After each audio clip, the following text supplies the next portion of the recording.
Shalom, Bapak, Ibu, saudara-saudari yang dikasihi oleh Tuhan kita Yesus Kristus.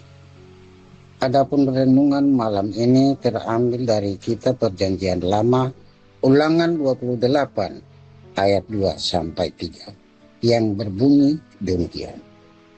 Dan segala berkat ini akan datang kepadamu dan menjadi bagianmu, jikalau engkau mendengarkan suara Tuhan Allahmu. Engkau akan diberkati di kota dan engkau akan diberkati di ladang.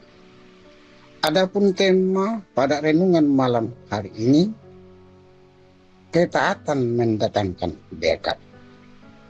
Bapak, Ibu, saudara-saudari yang dikasihi oleh Tuhan Yesus Kristus, hari ini kita berdiri di hadapan firman Tuhan yang sangat jelas dan penuh janji. Di dalam ayat yang baru saja kita baca, Tuhan memberikan satu prinsip yang tidak dapat pernah berubah sepanjang zaman. Banyak orang mencari berkat Tuhan dengan berbagai cara. Ada yang mencari di tempat-tempat tertentu. Ada yang minta doa kepada siapa saja. Tetapi seringkali lupa pada syarat utama yang ditetapkan Tuhan. Melalui Musa, Tuhan mengingatkan bangsa Israel dan juga kita, bahwa berkatnya bukanlah sesuatu yang datang secara kebetulan, melainkan buah dari ketaatan yang sungguh. Isi khotbah 1. Syarat yang paling utama ialah jikalau engkau mendengarkan suara Tuhan. Perhatikan kata kuncinya.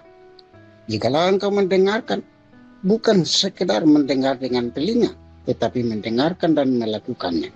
Di dalam Alkitab, kata mendengarkan sering berarti menurut, taat, dan melaksanakan.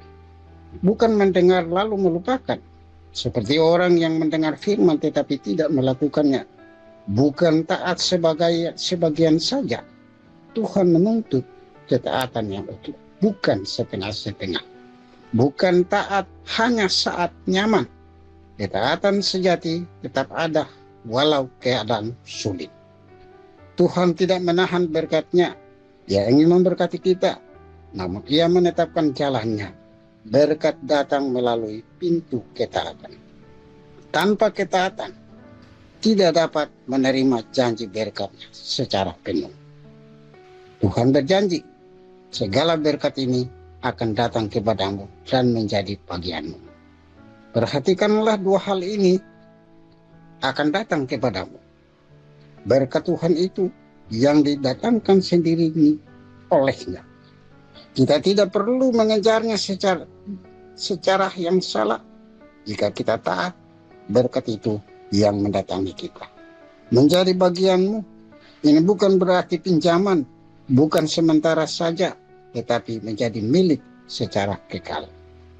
Berkat Tuhan itu lengkap dan menyeluruh. Bukan hanya berkat rohani, tetapi juga berkat di segala bidang hidup. Diberkati di kota dan di ladang. Ayat 3 menetapkan engkau akan diberkati di kota dan engkau akan diberkati di ladang.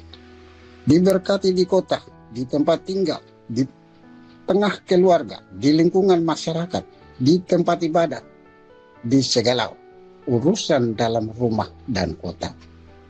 Sedangkan diberkati di ladang, di pekerjaan, di usaha, di hasil jerih payah, di segala hal yang kita kerjakan dan kita tanam. Artinya tidak ada satupun bidang hidup yang tertinggal dari berkat-Nya jika kita hidup dalam ketaatan.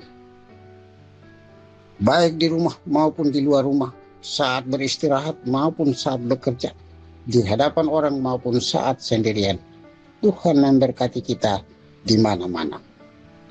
Untuk itu pada hari ini, kita diajarkan oleh Tuhan untuk taat kepada firman Tuhan, membaca, memahami, dan melakukannya setiap hari. Taat dalam ibadah, mengutamakan Tuhan di atas segala hal lain. Taat dalam kesetiaan, jujur, berani, dan suci di dalam maupun di mana kita berada. Taat dalam ketaatan yang kecil-kecil, ketaatan yang halnya kecil membuktikan ketaatan yang benar. Ingat, Ketaatan tidak pernah merugikan, walau jalan ketaatan kadang terasa berat, tetapi ujungnya adalah berkat Tuhan melimpah. Saudara-saudari yang Tuhan Yesus kasihi, hari ini Tuhan mengundang kita untuk kembali pada jalan ketaatan. Janganlah kita mencari berkat di luar jalannya. Janganlah kita mengharapkan janjinya tanpa hidup di dalam ketaatan. Jika hari ini ada sesuatu yang tidak berkenan di hadapan Tuhan dalam hidupmu, entah itu dosa, ketidakjujuran, atau hal-hal yang membuat hatinya sedih, serahkanlah kepadanya, bertobatlah, dan berjalanlah dalam ketaatan. Dan percayalah bahwa jika kita taat, berkat Tuhan itu pasti datang. Diberkati di kota, diberkati di ladang, diberkati di mana saja, dan di segala waktunya. Saudara-saudari yang Tuhan Yesus kasihi, Bapa di sorga, kami mengucapkan syukur atas janji-Mu yang indah. Terimalah doa kami ini. Ampunilah kami jika selama ini banyak hidup tidak taat kepada firman. Hari ini Tuhan berjanji, dan hari ini pun juga kita berjanji di hadapan Tuhan. Kiranya Tuhan memberkati kita semua. Haleluya. Amin.